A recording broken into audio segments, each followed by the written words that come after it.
बालिग शख्स की राय दही का एहतराम, उनको गिना जाना और उनका मैंडेट, उसका एहतराम किया जाए। आप सब गवाह हैं कि हम इस पूरी बल्दियाती इलेक्शन में हमने ये कहा था कि इसमें पहले ही धांधली हो चुकी है, ये प्री पोल रिगिंग हो चुकी है, इसलिए इस इंतखाब को कोई इंतखाब नहीं समझ सकता और हम इसको इंतखाब मानने से इनकार करते हैं। और इसके लिए हमने सही रास्ता इख्तियार किया। हमने सड़कों के बजाय हमने ऐवानों में आवाज़ उठाई, कानून साजी की कोशिश की गई, अदालतों में गए, इलेक्शन कमीशन के पास गए। और इलेक्शन कमीशन का इदारा महज इसलिए बनाया गया है, अवाम के टैक्स से ये इदारा इसलिए पलता है और चलता है कि जमहूरियत जो वाहिद रास्ता है जिस पर चल के पाकिस्तान अपनी मंजिल तक पहुंच सकता है, वो उस जमहूरियत के लिए पहली शर्त यह है कि इंतखाबात शफाफ, गैर जानिबदार और ईमानदाराना होनी चाहिए। ये जिम्मेदारी इलेक्शन कमीशन की है और इलेक्शन कमीशन की पहली जिम्मेदारी यह है कि वो हल्का बंदियों पर नज़र रखे। हल्का बंदियां बनाना कानूनन और आइन के हिसाब से सिर्फ और सिर्फ इलेक्शन कमीशन की जिम्मेदारी है। इलेक्शन कमीशन ने हमें ये कहने की इजाज़त दीजिए अपनी जिम्मेदारी पूरी नहीं की है, और जब उसके जानिब से इस कोताही पर हमने उसके सामने जाकर इंसाफ मांगा है और उनकी नज़र उनकी इस कोताही पे डाली है, तो उन्होंने कभी भी संजीदगी के साथ हमारे इस एतराफ़ को पर इस एतराज़ पर ये एतराफ़ नहीं किया कि हमसे गलती हो गई है और हम अपनी गलती को दुरुस्त करेंगे। हमें अदालतों ने भी कहा कि इंसाफ मांगने के लिए आप सूबाई हुकूमत और इलेक्शन कमीशन के पास जाएं। आप बताएं कि ऐसा बल्दियाती इंतखाब जिसमें ना वोटर लिस्ट सही है, ना हल्का बंदी सही है, ना ही इंतज़ामात मुकम्मल हैं, उस पे किसको जितवाने की ये साजिश और कोशिश है। जहाँ तक हुकूमत में रहकर हम आपके हक़ राय दही को महफूज रखने की कोशिश करते रहे, हमने की। हम हुकूमत में थे और अब हमने अपनी सियासी ताकत के साथ और सियासी दबाव के साथ सूबाई हुकूमत को भी कायल किया कि वो अपनी आईनी जिम्मेदारी पूरी करे। इस हवाले से उन्होंने कई आर्टिकल के साथ इलेक्शन कमीशन को ये बताने और जताने की ज़रूरत महसूस की और याद दिलाया कि आपको हल्का बंदियों के हवाले से दोबारा नज़रसानी करनी चाहिए। आज 15 जनवरी है, आज के दिन तक हम इंतज़ार करते रहे। आप ख़ुद गवाह हैं, आपने हमें आते जाते और इस शहर के लिए और हैदराबाद के लिए इंसाफ लेने के लिए हम तकरीबन 6-8 महीने से हर सतह पे जद्दोजहद करते रहे, हर जगह आवाज़ बुलंद करते रहे, लेकिन हमें इस वक्त तक इंसाफ नहीं मिला। हम कराची और हैदराबाद के वोट के एहतराम के लिए जो कोशिशें थी हमारी, वो भी हमें अब कामयाब होती हुई नज़र नहीं आ रही हैं। तो एक ऐसे इलेक्शन में आपको भी पता है, इन तमाम जाली हल्का बंदियों और दोहरी वोटर लिस्ट के बावजूद इस वक्त भी सबसे बड़े प्लेयर हम थे। इस वक्त भी हमारा वोटर इतनी बड़ी तादाद में था कि जिस तरह सूबा वफाकी हुकूमत हमारी मदद के बगैर नहीं बन सकती थी, यहाँ का बल्दिया भी हमारी मदद के बगैर नहीं बन सकता था। लेकिन हमारा मतमाए नज़र, हमारी कोशिशें मेयर के लिए नहीं है, इस शहर की सही नुमाइंदगी के लिए हमने कोशिशें की थी। इलेक्शन कमीशन ने हमारी बात नहीं सुनी। मुझे ऐसा लगता है कि MQM को और महाजर कौम को और सिंध के शहरी इलाकों को दीवार से लगाने और दीवार में चुनवाने के लिए कोई कौमी इत्तेफाक राय मौजूद है। कोई ऐसा कौमी इत्तेफाक राय है कि ऐसी आवाज़ को जो मिडिल क्लास की आवाज़ है, ऐसी आवाज़ जो तहरीक पाकिस्तान की बाज़गश्त है, उसको आवाज़ को दबाया जा सके। लिहाजा आप सब की मौजूदगी में हम इंसाफ ना मिलने पर, इलेक्शन कमीशन के रवैये पर और बेहिसी पर हम एहतजाजन कल के इंतखाब से, आज के इंतखाब से दस्तबरदार हो रहे हैं और तमाम जमहूरियत पसंद लोगों, कराची की शहरियों, महाजरों, पंजाबी, पठानों, सिंधियों, बलोचियों, सराइकियों को, तमाम हक परस्तों से कराची और हैदराबाद के सबसे दरख्वास्त करते हैं, अपील करते हैं कि यही वक्त है कि अपने हक के लिए खड़ी होइए। यही वक्त है, बताइए कि आप जमहूरियत पसंद हैं और आप शफाफ, ईमानदाराना, गैर जानिबदाराना इंतखाबात के अलावा उसकी किसी दूसरी किस्म को, किसी दूसरे तरीके को कबूल करने को तैयार नहीं है। कल अपने घर पे बैठकर हमारे इस एहतजाजी दस्तबरदारी का साथ दीजिए। आप भी दस्तबरदार हों वोट देने के हक से, क्योंकि आपके वोट को सही तौर पे गिना ही नहीं जाएगा।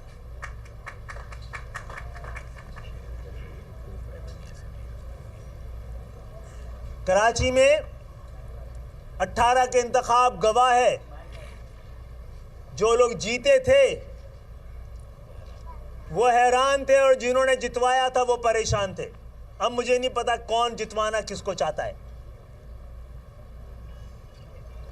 लिहाजा एक ऐसा इंतखाब जिसमें कराची, हैदराबाद के आम फर्द के लिए कुछ नहीं है, एक ऐसा इंतखाब जिसके बतन से जमहूरियत फूट ही नहीं रही है, एक ऐसा इंतखाब जो एक मैंडेट की निशानदेही नहीं कर रहा है, एक मैंडेट को रिफ्लेक्ट ही नहीं कर रहा है, जेन्युइन मैंडेट को।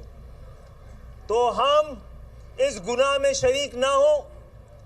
आप सब के मुस्तकबिल, आपके बच्चों के मुस्तकबिल का सवाल है।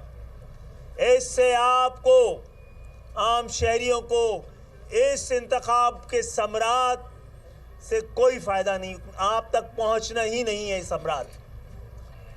तो मैं दोबारा तमाम लोगों से अपील करता हूं कि जो साजिश है, और इस शहर में हम चाहते थे कि ईमानदाराना इलेक्शन हो, चाहे कोई जीते, जो जीतता हम उसको ही जीता हुआ कामयाब समझते। इंतखाबात में कामयाब होने के लिए कोशिशें करना इस सब का हक है, लेकिन इंतखाबात छीनने की किसी को इजाज़त नहीं दी जा सकती है। तो हम एहतिजाजन दस्तबरदार हो रहे हैं और कल के इंतखाब को, कल के इलेक्शन को हम इलेक्शन तस्लीम करते नहीं हैं। इसके ख़िलाफ़ आवाज़ बुलंद करते रहेंगे। हम जाकर कल से ही अवामी राय को मुस्तमे करेंगे, अपने लोगों को खड़ा करेंगे और बताएंगे कि ये इंतखाब आपके ख़िलाफ़ एक साजिश है। डॉक्टर साहब ये बता दें कि ये आपने ये फैसला जो किया है, इससे ये नहीं कि आपने दूसरों के लिए मैदान जो है वो खुला छोड़ा है। अगर आप रहते इसमें तो फिर मुकाबला तो होता, कम से कम ये तो जनाब, जीतना महज अवाम को हरा के जीतना, उसूल हार कर इंतखाब जीतने वाले हम नहीं हैं जनाब। जब हमने 93 में बाइकाट किया था कौमी असम्बली का, और कौमी असम्बली में एक बंदा हमारा नहीं था, हमारी आवाज़ को फिर भी कोई दबा नहीं सका। बता रही हैं कि एमक्यूएम ने ये काम एमक्यूएम के कारकुनान के लिए या मुहाजिरों के लिए नहीं, बल्कि इन शहरों में रहने वाले हर आदमी के लिए किया है, शहरी सिंध के लिए किया है। आज कारकुनान के लिए जो है वो, आज कारकुनान के लिए आप क्या हिदायत देंगे? कारकुनान भी वोटर हैं।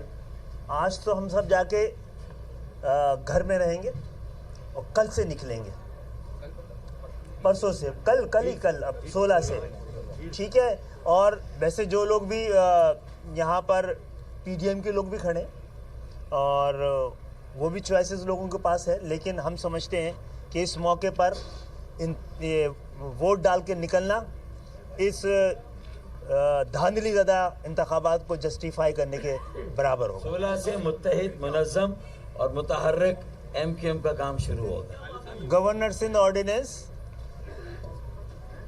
पीपुल्स पार्टी के उससे निकाल सकते थे, लेकिन जो 10-1 जो कि जिसका इख्तियार ही नहीं था इलेक्शन कमीशन के पास, जब वही उसने खारिज कर दिया तो इसका भी मुस्तकबिल हमें ऐसे ही नज़र आ रहा था, तो इसीलिए हमने वो लिया। एक चीज़ और MQM कहना चाहती है आज की प्रेस कॉन्फ्रेंस से, ये कराची के शहरी भी देखें जो हमारा एहतजाज है वो किस वजह से है।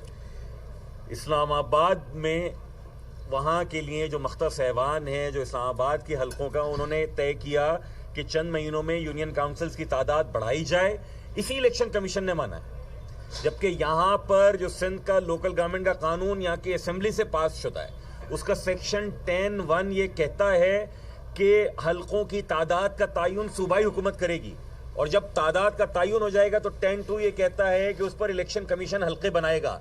यहाँ जब सिंध की असेंबली से मंजूर शुदा कानून के तहत सिंध हुकूमत वो नोटिफिकेशन वापस लेती है, उसको इलेक्शन कमीशन नहीं मानता। इन दोहरी चीज़ों को, इन सारी चीज़ों को मजीद हम सुप्रीम कोर्ट में चैलेंज करेंगे, क्योंकि हम सिंध हुकूमत के पास और इलेक्शन कमीशन के पास आए थे सुप्रीम कोर्ट के डायरेक्टिव के ऊपर। आपने अभी एक प्रेस कॉन्फ्रेंस के अंदर ये जुमला ये कहा कि आपको ऐसा महसूस होता है कि आप लोगों के खिलाफ जो है वो कोई कौमी इत्तेफाक़ राय पैदा, बार बार कहता हूँ, ठीक है ना, कौमी इत्तेफाक़ राय पैदा होता है।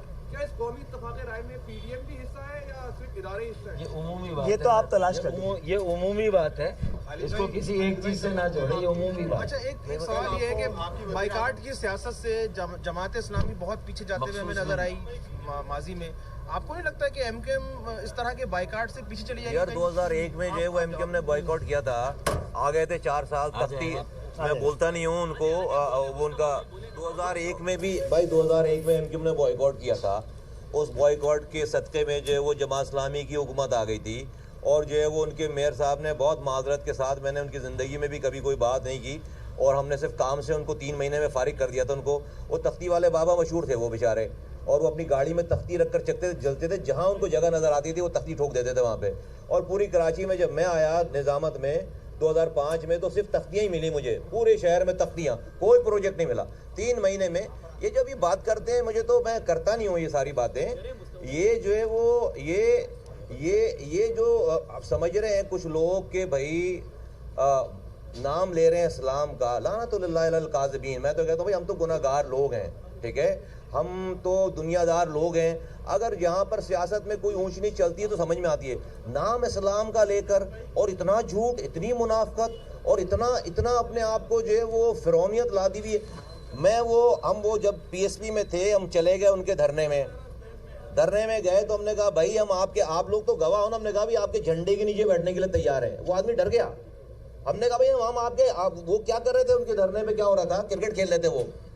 20 दिनों तक उनको पीपल्स पार्टी ने लिफ्ट ही नहीं कराया, वो क्रिकेट खेल रहे थे, फूड फेस्टिवल लगा रहे थे। हमने बोला यार चलो, कुछ भी लोग हैं शहर के लिए बैठे हुए, चलो भाई। मैं पूरी अपनी कैबिनेट लड़के लेकर चला गया वहां। हमने कहा भाई आपके पास लड़के नहीं है, हम आपके झंडे के नीचे बैठने के लिए तैयार हैं। ये रिकॉर्ड में बात है सारी।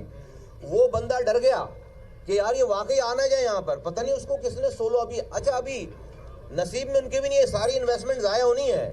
ये सारी इन्वेस्टमेंट जो है ना सारी ज़ाया होनी है, पता नहीं खालों के पैसे हैं, कहाँ के पैसे हैं, मुझे नहीं पता। वो फिर उसके बाद हुआ ये कि फिर हमने धरने की कॉल दे दी। पीपल्स पार्टी की टीम हमारे पास आ गई। अभी पीपल्स पार्टी की टीम हमारे पास आई है, इन्होंने उसी रात 60% उन्होंने हमारी बात मान ली। हम हमने कहा चलो भाई ये बैठे में हम भी जाकर बैठ जाएंगे, पीपल्स पार्टी पे प्रेशर पड़ेगा हुकूमत पे।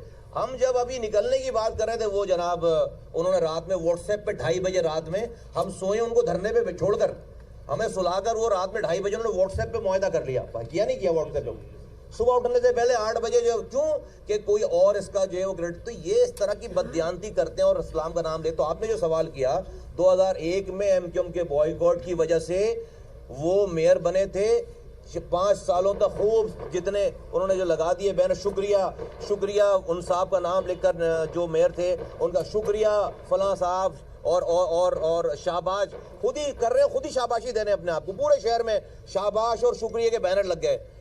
MQM का मेयर आया 3 महीने के बाद, कोई नाम लेने वाला नहीं था।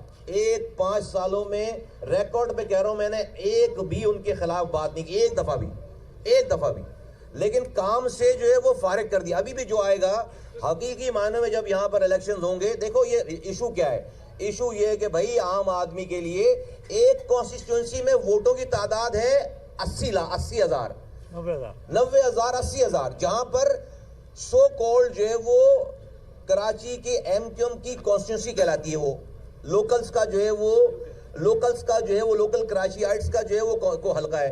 दूसरा जो हल्का जो पेरिफेरीज है वहां पर 7,000 8,000 10,000 रुपए एक हल्का है।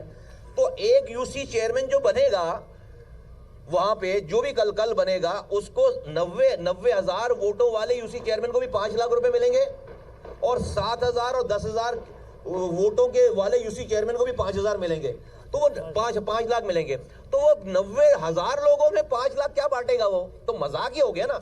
ये जो आज तक की जिद्दोजहद है, देखो हमें तो आपको पता है कि हमें अभी तो जुमा 8 दिन भी नहीं हुए ना, लेकिन ये 2 दिनों में 3 दिनों में जितनी चीजें सारी कहानियां हैं, ये जेन्युइन बात है। ये अभी भी हम जाएं इलेक्शन में, सुबह जाएं तो इतने भाई ये सारे मिलकर इलेक्शन में जाएं तो सुबह जो है वो इनसे तो ज्यादा ही वोट ले लेंगे, लेकिन इलेक्शन में जाना इशू नहीं है भाई। लोगों के मसाइल और लोगों के सही मानों में अगर आज हमने कॉम्प्रोमाइज कर, इस इशू को हमने किल कर दिया, इलेक्शन में जाने का मतलब है कि हमने इस हल्का बंदी को तस्लीम कर ली बात, फिर तो आप कभी इस पे एहतजाज कर ही नहीं सकते ना।